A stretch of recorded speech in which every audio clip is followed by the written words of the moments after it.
Bueno, bienvenidos a todos a este encuentro sincrónico de la materia contratos parte general o teoría general de los contratos. En este encuentro vamos a tratar dos temas que también entran para el parcial, que son objeto y causa de los contratos, todo a pedido del público. Y vamos a primero a dar algunas, digamos, algunos tips preliminares al parcial, que es pasado mañana, o sea que mañana es feriado, tienen todo el día para estudiar. Por ahí ya antes de empezar con la clase, en el chat estuve viendo algunas preguntas sobre cómo es el sistema. El sistema es igual para los que cursaron Teoría General de las Obligaciones, Derecho de Daños con nosotros. Ya saben que el parcial es un multiple choice y que hay una opción correcta, les damos 4 opciones por cada una de las premisas que se les da a cada una de las consignas. Lean bien las consignas, por favor, lean bien las consignas. Y una sola opción es la correcta, pero ojo, porque como siempre se les indica, es la mejor. Cuando tengan les dé lugar a dudas, es la mejor o la más completa. La mejor o la más completa, así es María Florencia. La mejor o la más completa. Así que ojo con las preguntas. Esta vez hemos hecho un banco de preguntas entre 4 profesores de la cátedra. Yo hice las preguntas de esta unidad en particular, así que no tengo la menor idea de qué han hecho la doctora Monzón, el doctor Trillo, el doctor Deitch. No sé qué han hecho, pero bueno, entre los 4 hemos hecho las distintas consignas y las distintas opciones. Así que bueno, tienen una variedad de formas de preguntar también. Bueno, eso en cuanto a los tips que tienen que tener en cuenta siempre. Vamos a entrar puntualmente entonces en los temas de la reunión o del encuentro de hoy. Son temas, no son muy largos, eh, sí, Florencia, yo quisiera que ahora no me dejen preguntitas en el chat, o sí, escríbanlo en el chat, lo que pasa es que yo estoy viendo, me lo voy a sacar, porque si no, me voy a distraer de lo que quiero decir.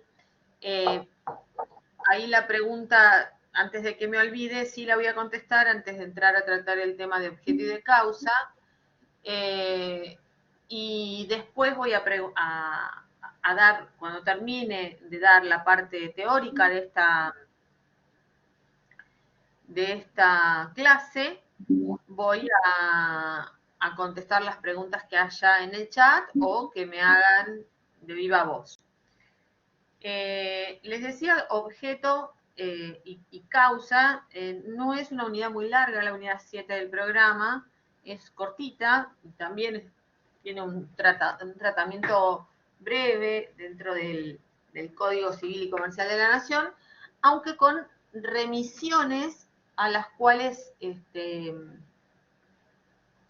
digamos, vincularnos, que son sí muy importantes. Es decir, tenemos que hacer un trabajo de lectura de los artículos 1003, 1004, 1005 y siguientes, pero con remisiones a los artículos 278, 279, 1756, es decir, con remisiones a artículos que ustedes han estudiado en la parte de derecho privado, parte general, ¿no? Entonces, bueno, ¿por qué? Porque el contrato es un acto jurídico. Nada más que es un acto jurídico de tipo bilateral, o puede ser también que sea multilateral.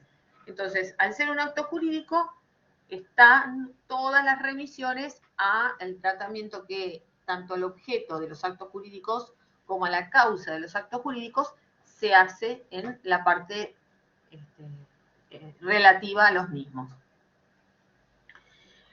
Por eso, como el contrato es una especie de acto jurídico. Y como especie de acto jurídico participa de los elementos del acto jurídico. El objeto es uno de ellos. De hecho, como les mencionaba recién, el 1003 es el artículo que remite a el capítulo dedicado al estudio de los actos jurídicos. El contrato, por supuesto, se remite, como bien decía por ahí Pollo Pante, decía que remite al artículo 279, y el objeto de los contratos son los hechos que pueden ser positivos o negativos, o los bienes, es decir, las cosas o los derechos. Entonces podemos decir que objeto del contrato pueden ser hechos, tanto positivos como negativos, o bien bienes, ya sean cosas o derechos. Ahora, el contrato crea obligaciones. No nos olvidemos de eso, es decir, el contrato es una de varias fuentes de obligaciones. Entonces, tampoco nos tenemos que olvidar, y esto lo traigo a colación incluso porque hay una pregunta, como les dije que las preguntas de la unidad 7 las elaboré yo, hay una de las 10 preguntas que elaboré, que no sé a quién le tocará, según cómo se arman los temarios. Yo no me dediqué a armar los temarios los armó el doctor Trillo. Y Madre Santa, Elsa, ¿qué pasó? Bueno, hay una de las preguntas que que tiene digamos, una suspicacia. Porque el contrato crea obligaciones, como decíamos recién. El objeto de las obligaciones es la prestación. Y la prestación consiste en un dar, ya sea cosas o dinero, en un no hacer, o en un no hacer o en un hacer. Ahora, ¿hay diferencias entre el objeto del contrato y el objeto de la obligación? Sí. ¿Por qué? Porque el objeto del contrato son estos hechos, ya sean positivos o negativos, las cosas o los derechos, ¿no? Es decir, los bienes. Mientras que el objeto de la obligación es un plan prestacional, es decir, un plan al que se tienen que someter, al que tienen las partes que someter su conducta, y que va a consistir en ese dar, hacer o no hacer. Pero ¿qué pasa?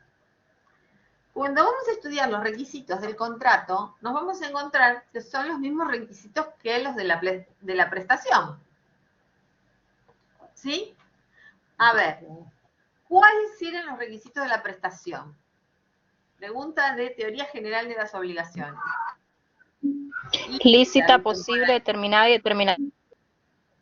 Lícita, posible, tanto física como jurídicamente. Determinada o determinable. ¿De contenido? Patrimonial. Sí, patrimonial o económico, como dicen por ahí. De contenido patrimonial, y debe responder ¿a qué? A un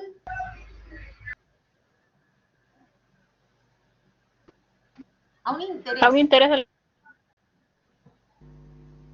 interés de las partes. De las partes, perdón. Que puede ser o no patrimonial. Acuérdense, yo siempre pongo el ejemplo del que quiere estudiar violín o el que quiere tomar clases de pintura. Yo tomo clases de pintura, evidentemente yo le pago a mi profesora para que me enseñe a pintar, pero tiene contenido patrimonial, pero mi interés es meramente lúdico, por decirlo de alguna manera, intelectual, si quieren decirlo también.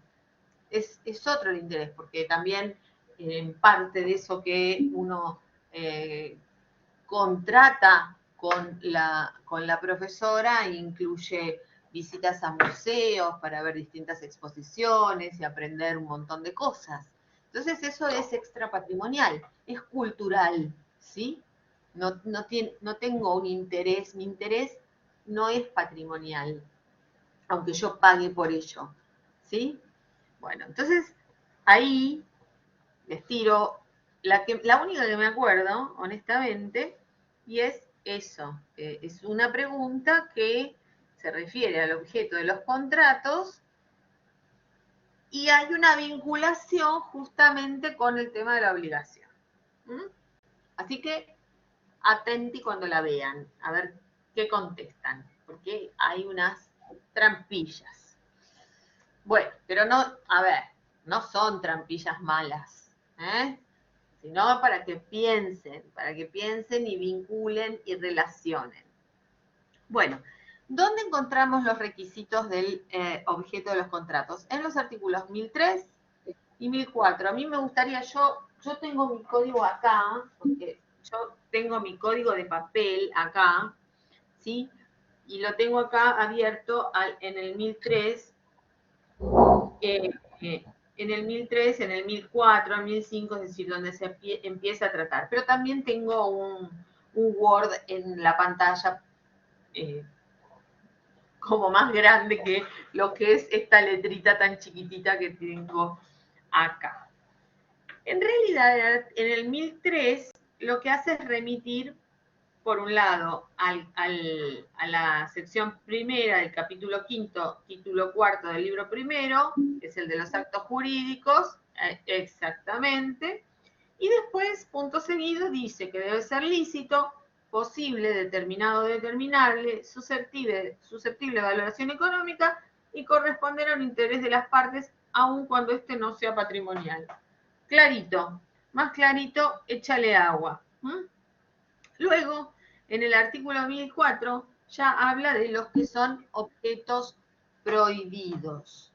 Los objetos que son prohibidos y dice que no pueden ser objeto de los contratos aquellos que estén prohibidos por las leyes o sean contrarios al orden público, a la moral, a las buenas costumbres, a la dignidad de la persona humana. Y ahora vamos a ir desglosando todo esto. O lesivos a derechos ajenos, ni los bienes que por un motivo especial se prohíbe que lo sean. Y después también hace una remisión, porque dice, cuando tengan por objeto derechos sobre el cuerpo humano, se aplican los artículos 17 y 56. Bueno, vamos por partes, dijo Jack.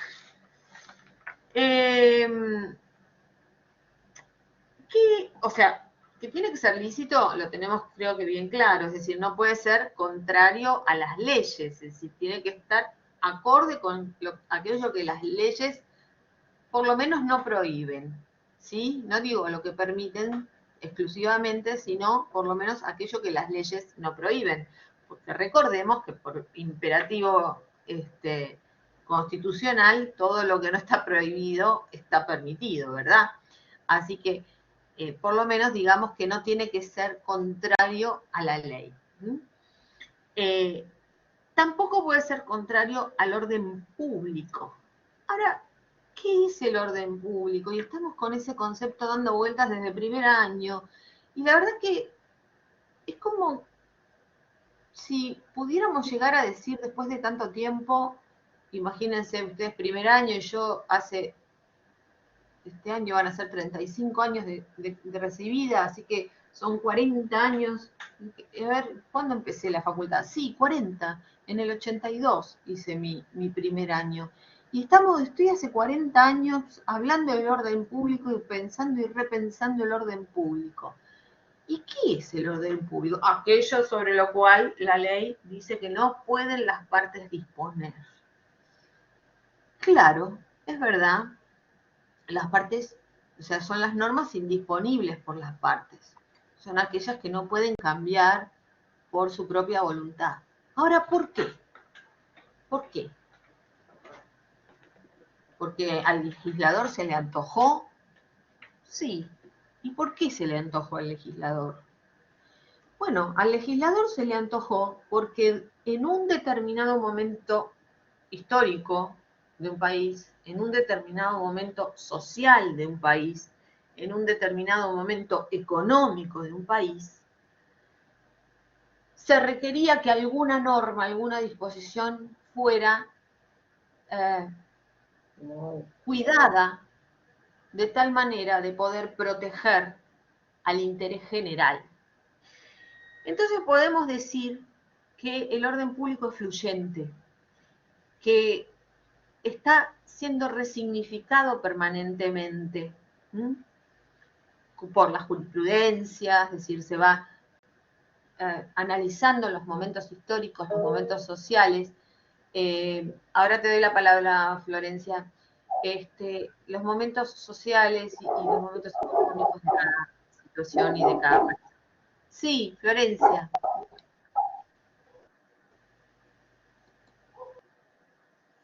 Florencia, no sé si levantaste la mano por accidente o...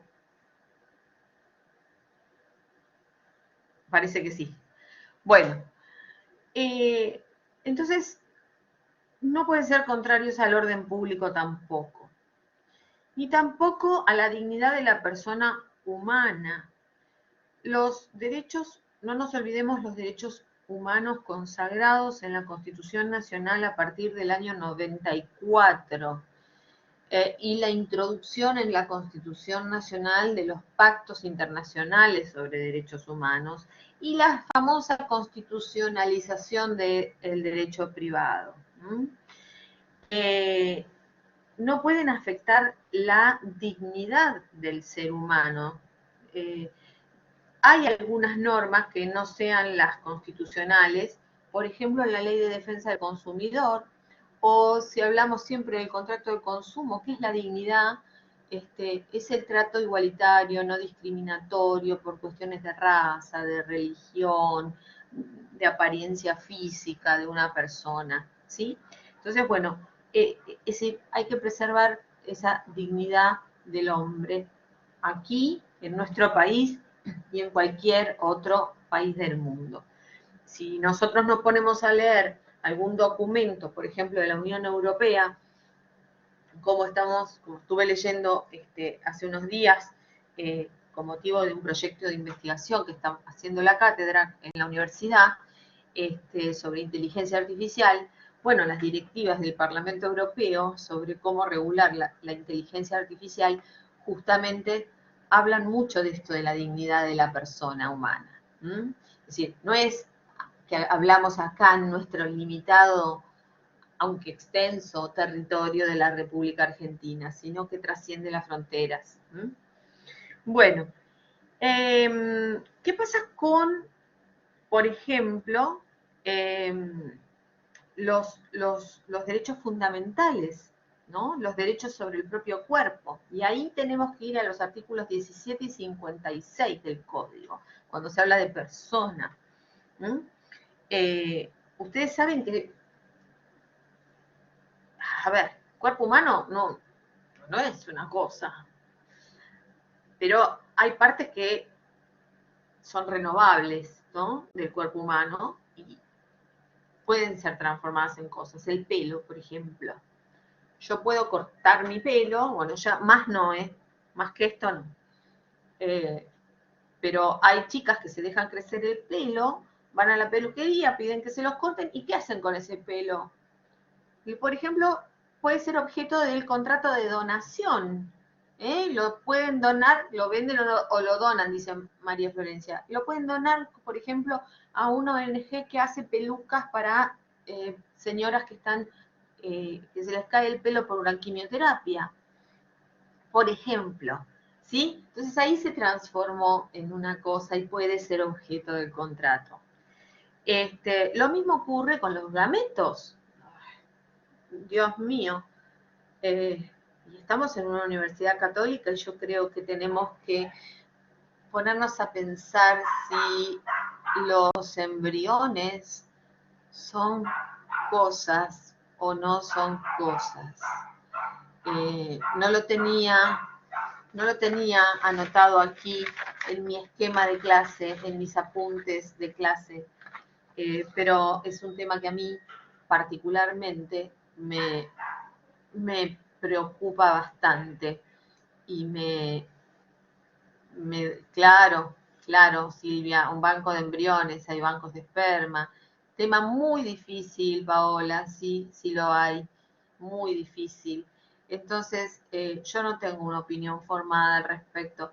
Me inclino más por decir que son personas, pero por una cuestión personal, muy mía. No puedo ser objetiva en este tema, entonces prefiero... me da escozor. La verdad que es un tema que me da mucho escozor. Pero en fin, ahora bien, podrían ser, es decir, no, las cosas, el cuerpo humano no tiene un valor comercial, sino que tiene, como dice estos artículos, un valor afectivo, terapéutico, científico, humanitario, social. Entonces, en ese caso, sí son disponibles por su titular, siempre que se respeten esos valores científicos, como la donación de un órgano, por ejemplo, de entre vivos, ¿no? Bueno, ahora, hasta ahí, digamos, es decir, lo que puede ser con respecto a la licitud del objeto. Ahora, con respecto a los bienes futuros, nos preguntamos si los bienes futuros, es decir, los que todavía no existen, pueden ser objeto del contrato. Y ahí vamos al artículo 1007, que dice que sí, a condición de que lleguen a existir, ¿sí? De que lleguen a existir, salvo que se trate de un contrato aleatorio. Acá yo les recomiendo, ¿alguien pudo conseguir el libro del doctor Santarelli?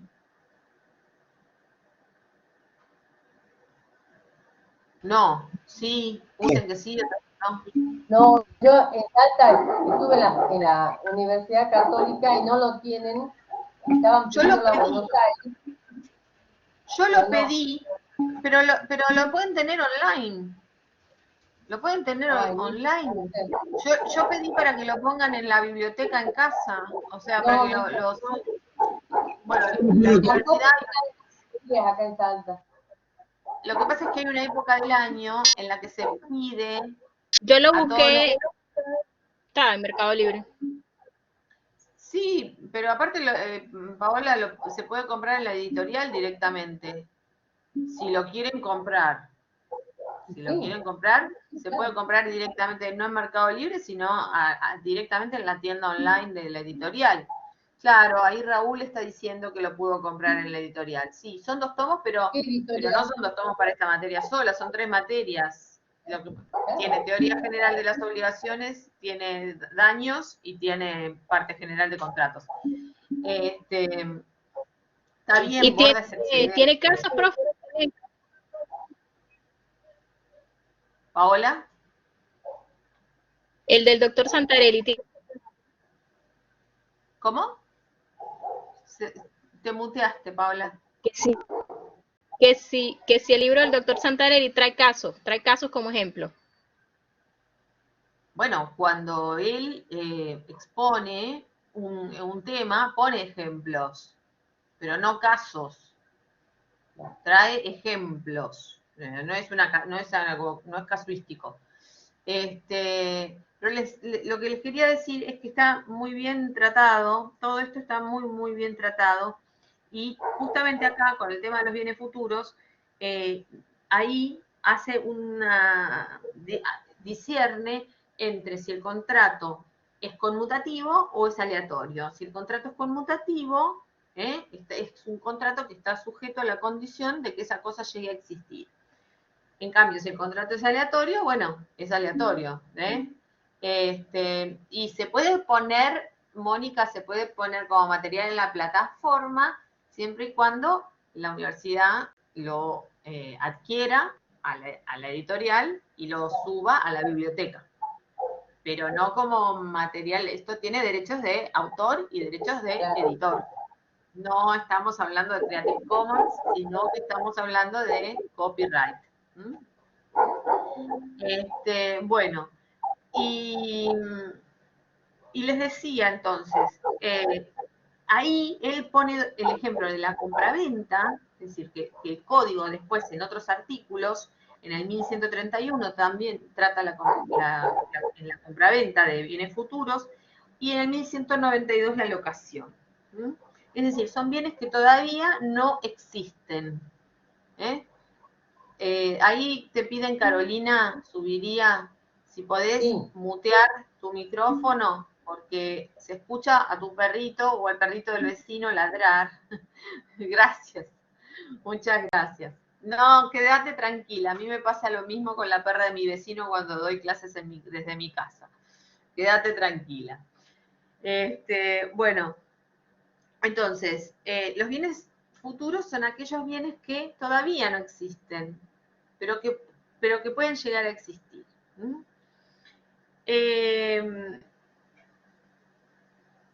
¿Qué pasa con los bienes que son los bienes futuros están tratados en el 1007? ¿Qué pasa con los bienes ajenos? ¿Pueden los bienes ajenos ser objeto del contrato? También, sí pueden. Sí pueden. Me parece que han estudiado muchísimo, porque veo las respuestas impecables así rápido en el chat. Muy bien. Sí, pueden. Se considera que es una promesa, ¿no? Es decir, si no lo garantizó, si no garantizó que se va a conseguir la cosa, es una promesa y solamente en ese caso está obligado a emplear todos los medios que estén a su alcance, o sea, el deudor está obligado a emplear todos los medios que estén a su alcance para conseguir que la cosa pueda transmitirse al comprador, ¿no? Bueno, puse el vendedor, comprador por la compraventa, digamos al acreedor.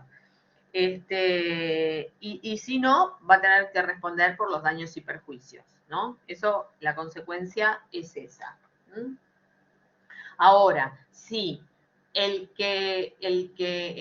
acreedor no sabe que la cosa es ajena, ahí va a tener que responder el deudor por los daños y perjuicios sin duda alguna. Y los bienes litigiosos o que están afectados a medidas cautelares, ¿también pueden o no pueden? Ya que saben tanto, les pregunto. Sí, pueden, muy bien. ¿Qué son los bienes litigiosos? Los bienes litigiosos son aquellos que están en juicio. Y los bienes, los bienes que están sometidos a medida cautelar son aquellos que tienen, por ejemplo, un embargo, o que tienen una anotación de la litis, es decir, tienen una medida cautelar sobre ellos. Y, por ejemplo, los bienes litigiosos, si son objeto de un contrato, los son sin perjuicio del derecho de terceros, lo mismo que los bienes que están, por ejemplo, embargados. Hay que respetar el derecho del embargante. Ahora, si el contratante es de mala fe, no dice que la cosa está embargada, por ejemplo, ¿qué va a deber? Va a tener que responder por daños y perjuicios. Y fíjense que los derechos litigiosos, por ejemplo, que se hacen entre las partes de un litigio, claramente ahí tenemos el contrato de transacción. ¿Qué mejor ejemplo que el contrato de transacción para afirmar que sí, que perfectamente los bienes litigiosos pueden ser objeto de contrato? La transacción es, aparte de ser un modo de extinción de las obligaciones, sabemos que es un contrato. Lo vamos a estudiar el semestre que viene en la parte especial de los contratos.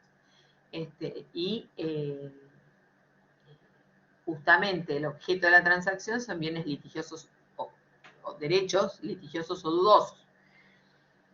Bueno, y acá empiezan los no o los no pero. ¿Qué pasa con la herencia futura? ¿Puede pactarse sobre una herencia futura? ¿No se puede así tajante? ¿O hay alguna excepción? Más o menos, claro, es un no, pero. Es decir, la regla es que no. Es decir, por una cuestión moral. Es decir, ¿cómo vamos a contratar sobre los bienes de una persona que, o sea, sobre los bienes, para después de la muerte de una, es decir, ¿qué vamos a hacer con los bienes de una persona para después de su muerte? Está viva la persona todavía. Es como, bueno, en nuestra sociedad es algo como inmoral. Pero sí, yo estoy así leyendo al pasar lo que ustedes dicen, y es así, exactamente. Cuando se trata de una explotación productiva o de una participación societaria, en ese caso, es decir, y con la finalidad de conservar una unidad económica, generalmente de una empresa familiar, porque si estamos hablando de herencias, es de una empresa familiar, se puede hacer este tipo de pactos o contratos y evitar también, o establecer cómo evitar conflictos futuros o el modo, en caso de que no se eviten y que haya conflictos futuros, pactar sobre el modo en que se van a resolver esos conflictos. Pero, ojo, porque tiene una cortapisa, es decir, tiene un límite. ¿Y cuál es ese límite? Bueno, el límite es que no afecte la legítima, ni del cónyuge, ni de los otros herederos. Y eso está en el artículo 1010. 1010. Bueno, hasta acá el tema del objeto. Esto es todo lo que hay que saber sobre objeto. ¿Puede ocupar una propiedad que a futuro va a ser heredada? Y sí puede, sí, ¿por qué no? Sí, totalmente. Bueno, entramos ahora en el tema de la causa. Y tema lindo, interesante, tema que nos resulta familiar, porque incluso nosotros ya en obligaciones vimos en la parte de la teoría general de obligaciones. A ver, espérate que me hacen una pregunta ahí del 1011, momentum, que veo mi código. Ah, bueno, sí, acá el contrato en el 1011, el 1011 se refiere a los contratos de larga duración y la vinculación entre el objeto y los contratos de larga duración, ¿no? Donde dice que el tiempo es esencial para el cumplimiento del objeto. Son aquellos contratos que se desarrollan a lo largo del tiempo. La locación, por ejemplo, una locación, es decir, son contratos que se desarrollan a lo largo del tiempo. No es, no, me refiero a la locación de un inmueble, no me refiero a la locación de un auto por un día, ¿sí? Sino a la locación de un bien inmueble, de una vivienda, de un comercio, ¿sí? Entonces, claro, profe, pero la pregunta es, ¿a partir de cuándo yo considero que un contrato es de larga duración? ¿A partir de 1 año, 3 años? ¿Cuántos años se considera ya larga duración? No hay, yo diría de duración.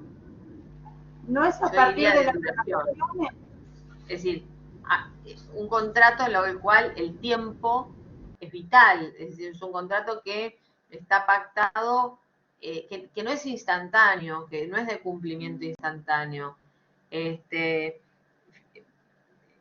Acá el código no dice, dice larga duración, pero no dice cuánto es larga duración.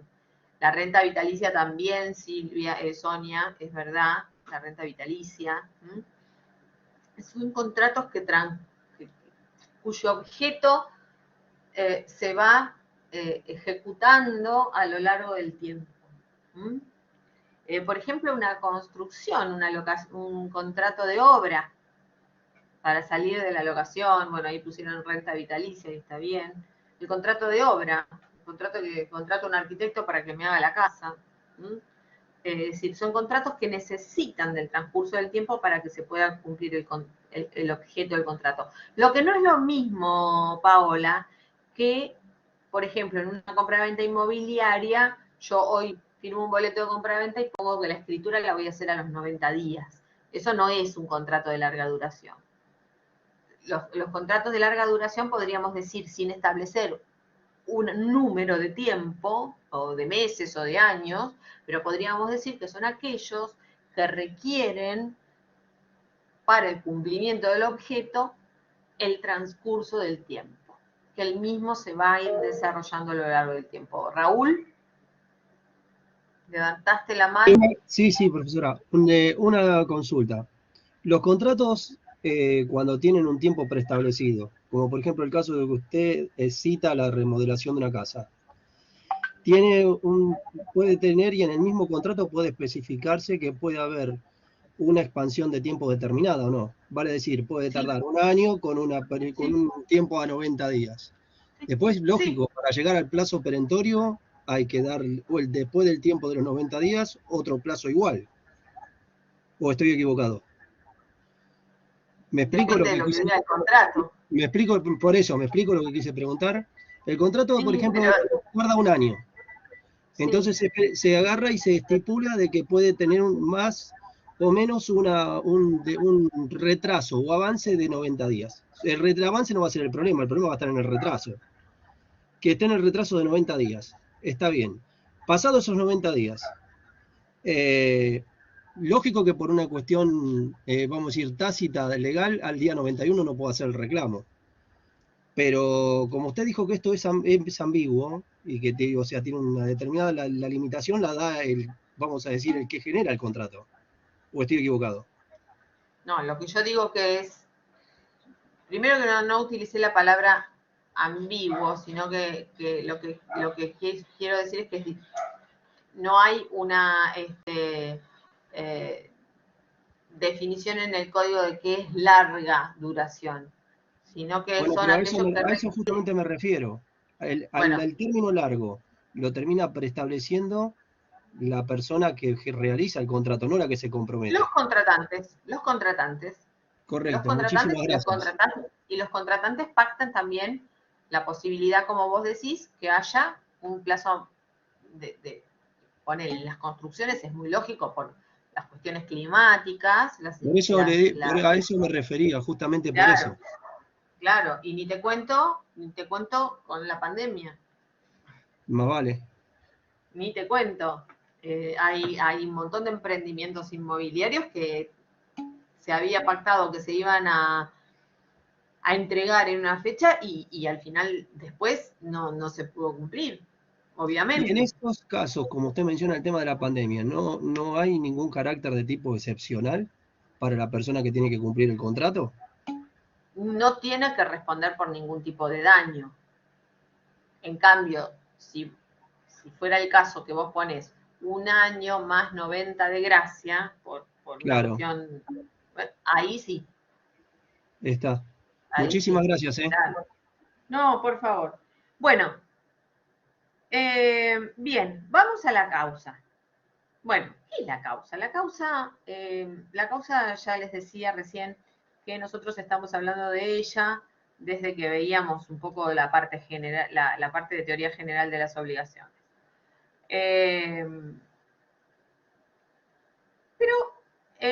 Nosotros la vimos como causa de dos maneras.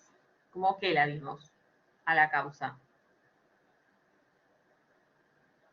Es uno de los elementos de la obligación. Como la que da origen. Como fuente. Puede ser un accidente de tránsito.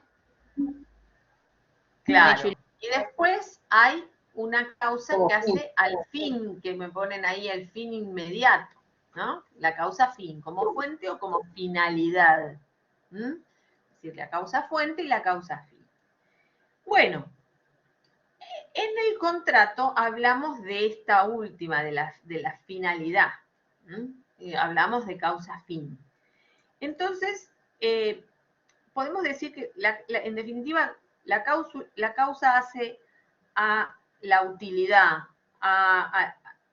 esto abarca motivos, propósitos que las partes han tenido para la realización del acto, nos lleva o nos hilvana con los actos abstractos, que va a ser una de las últimas cosas que vamos a hablar hoy, que es algo muy, muy breve. Y también nos sirve, es decir, cuál es la utilidad que tiene aprender el tema de la causa, es también dar soluciones concretas a ciertas situaciones o vicisitudes a las que se pueden ver afectados los actos jurídicos bilaterales, como es el caso en que se presenta cuando hay teoría de la imprevisión o cuando hay frustración de la finalidad. ¿Se acuerdan de la frustración? Paola, que estás pasando las hojas así. Claro, muy bien, el 1090. La frustración de la finalidad, del alquiler de los balcones, ¿no? De esos, de los casos de la coronación de Eduardo El ejemplo VII. Claro. Bueno, entonces, nos lleva también a no solamente a eso, sino también a las situaciones aquellas en las que el incumplimiento del deudor es condición esencial del contrato, ¿no? Para los efectos de la facultad resolutoria. Ahora, si tenemos que definir a la causa, podemos decir que es el fin inmediato, es decir, ¿cómo la define el código? El artículo 281 también, acá también nos remite, ¿a dónde nos remite? El código en el 1012 nos remite a las disposiciones del libro primero del código, ¿no? Sobre el acto jurídico. Y podemos decir, según lo que establece el artículo 281, que es el fin inmediato autorizado por el ordenamiento jurídico y que ha sido determinante de la voluntad de las partes. Esto es lo que dice el artículo 281, que ténganlo ahí presente en un lugar visible, porque cuando veamos las distintas teorías vamos a volver sobre el mismo. Luego, en el artículo 282 dice que la causa no se presume. La causa no se presume.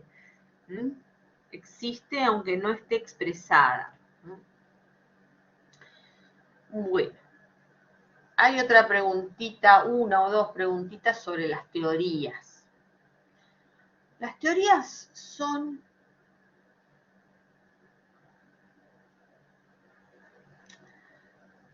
A ver.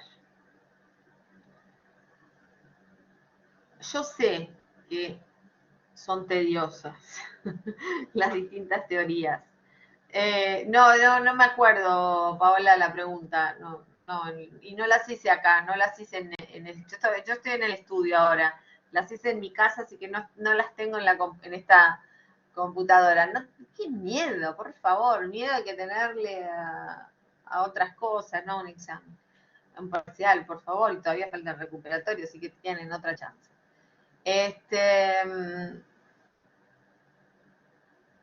Son un poco aburridas, pero también van marcando épocas, se van dando a lo largo de los años, y son distintas visiones, claro, sí, causalismo, anticausalismo, todo eso, muy bien. Entonces, son distintas concepciones sobre un tema en particular. Pero ¿por qué son importantes? Porque después vamos a ver qué es lo que adopta nuestro código. Y eso es lo que a nosotros nos importa. Me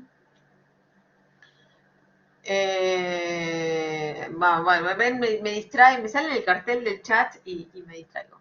Bueno, está el causalismo clásico, la teoría del causalismo clásico, que separaba la causa del acto, por un lado, de los motivos individuales que tenían las partes por otro lado. De esta manera, la causa era un elemento objetivo y no variaba. Era invariable. No tenía relevancia lo querido por las partes. Es decir, lo que las partes querían con ese acto jurídico, con ese contrato, no era relevante, sino que estaba separado. Lo que era la causa para esta doctrina era invariable. Después vinieron los anticausalistas, con Ernst a la cabeza, y que a estos anticausalistas no les gustaba que los motivos que las partes tenían al celebrar un acto jurídico estuvieran ausentes. ¿Por qué? Porque eso importaba desconocer la voluntad de las partes dentro de la causa, ¿no? Importaba desconocer lo que las partes querían, efectivamente. Más adelante en el tiempo tenemos al neocausalismo, es decir, teníamos, así dijimos que había un causalismo clásico, y después vino el anticausalismo, y después vino un causalismo más moderno, que llamamos neocausalismo, que básicamente sostiene que los motivos individuales que cada una de las partes tiene, es decir, tratan de desligarlo del objeto, ¿sí? Es decir, y entonces, diciendo que mientras el objeto responde al qué debo, la causa responde al para qué debo. Esto es lo que dice el neocausalismo en su versión objetivo-subjetiva, en su versión objetiva, en su versión subjetiva. Es decir, el neocausalismo tiene distintas versiones, es decir, tiene 3 versiones.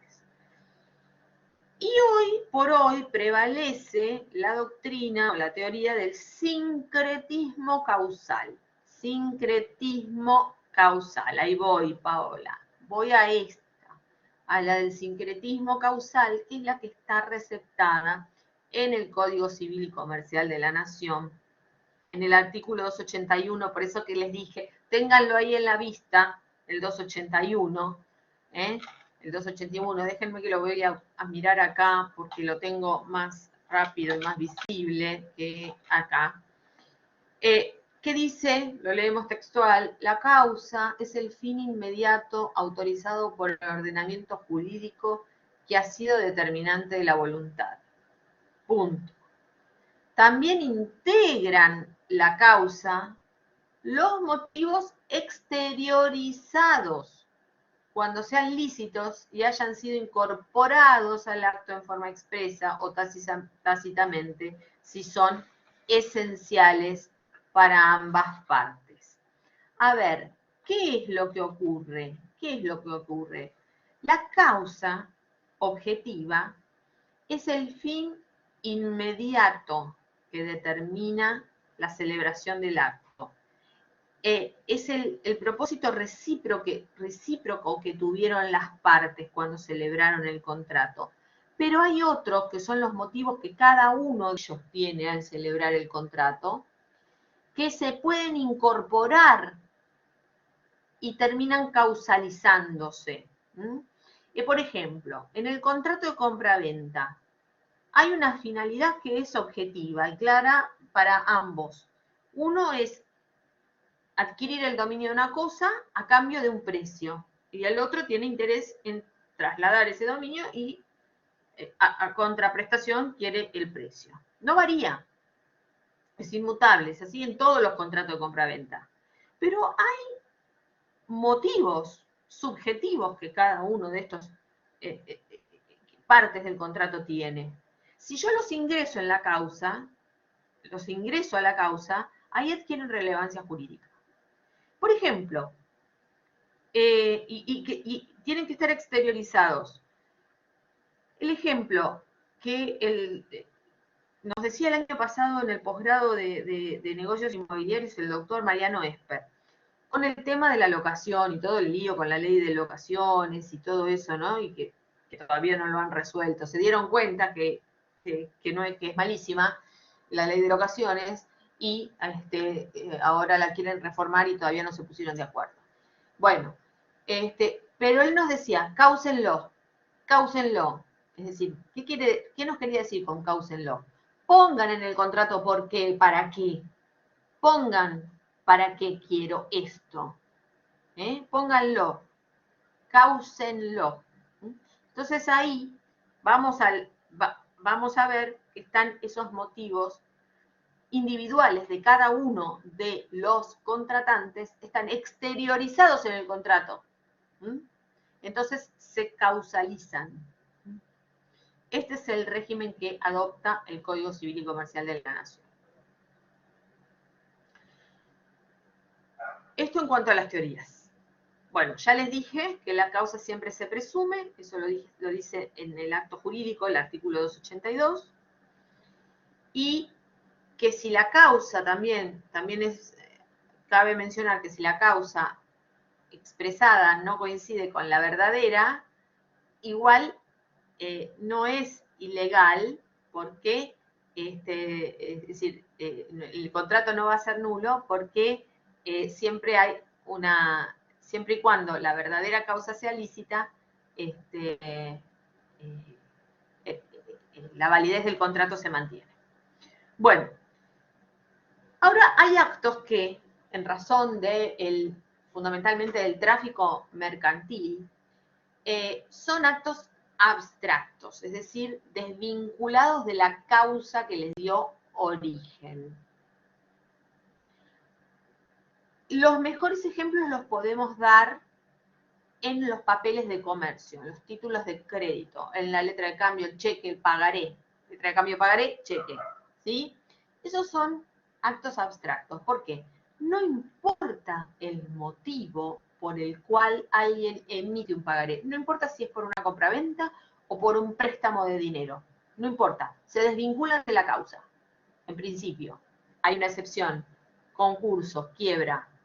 Ahí, si quiero verificar mi crédito, tengo que demostrar la causa por la cual yo tengo ese papel que quiero cobrar, que quiero insinuar en el pasivo del deudor. Entonces,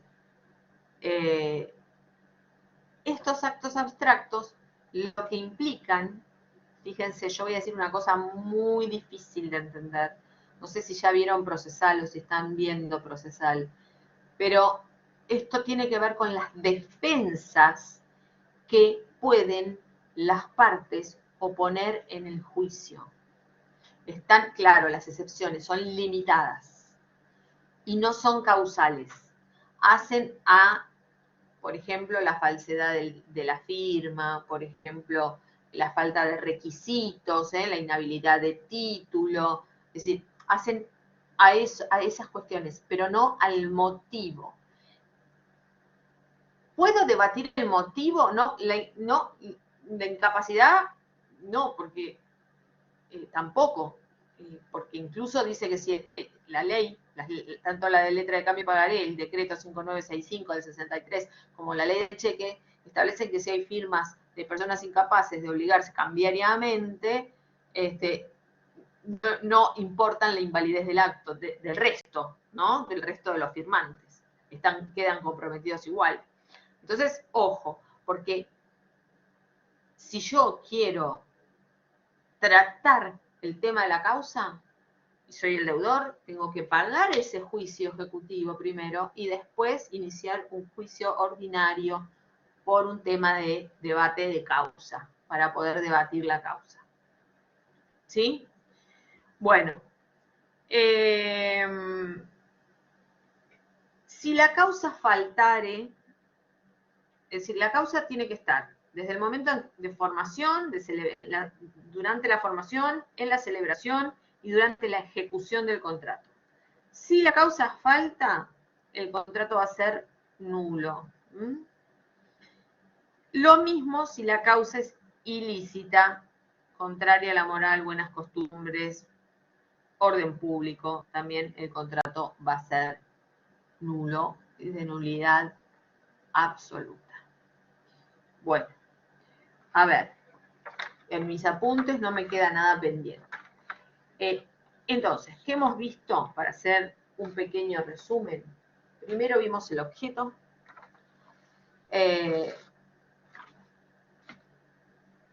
Las remisiones, acuérdense que para estudiar bien el tema tienen que remitirse a los artículos sobre la teoría del acto jurídico, sobre la que se refiere al objeto de los actos jurídicos. Lo mismo cuando estudiemos el tema de la causa, tienen que ver del 1003 en adelante, tienen que ir al 279, también tienen que ir al 17 y al 56 cuando hablamos del cuerpo humano. Vimos qué puede ser objeto del contrato, vimos los requisitos del objeto, ¿sí? Que nos coinciden con los de la prestación. Analizamos qué es el orden público, qué es la dignidad de la persona, el tema de los derechos humanos, analizamos el tema de los derechos sobre el propio cuerpo, el caso de los bienes futuros, el caso de los bienes ajenos, el caso de los bienes que están afectados a un litigio o están sometidos, afectados a una medida cautelar, los pactos sobre herencia futura, y luego vimos también cómo afecta el transcurso del tiempo al objeto del contrato. Y luego nos adentramos en el tema de la causa como finalidad, también con remisiones a la finalidad del acto jurídico. Nos hemos referido a las distintas corrientes o teorías sobre la causa, causalismo clásico, anticausalismo, neocausalismo en sus distintas variantes, y a la que prevalece hoy en día, que es el causalismo sincrético, que es la receptada por el Código Civil y Comercial de la Nación, en la cual la causa, hay una causa que es objetiva, que es invariable, que es el fin inmediato que determina la celebración del contrato, pero puede haber otros motivos que son subjetivos de cada una de las partes, que si los incorporamos al contrato, van a integrar la causa y van a tener relevancia jurídica, siempre que sean exteriorizados. También vimos que la causa se presume y hablamos de los actos abstractos y la causa ilícita, es decir, qué sucede cuando la causa es ilícita, que corresponde la nulidad del acto. Bien, yo voy a ver el chat. Es difícil seguramente ver todas las preguntas. ¿Qué parece? Que las teorías del código es esta, la del sincretismo es esto lo que te digo. A ver, ¿qué más? Digo las teorías, causalismo y anticausalismo, sí.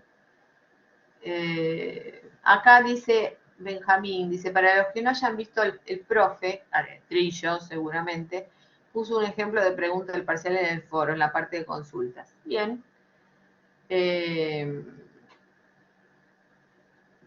¿A qué te referís, Paola, con la teoría amplia y restrictiva?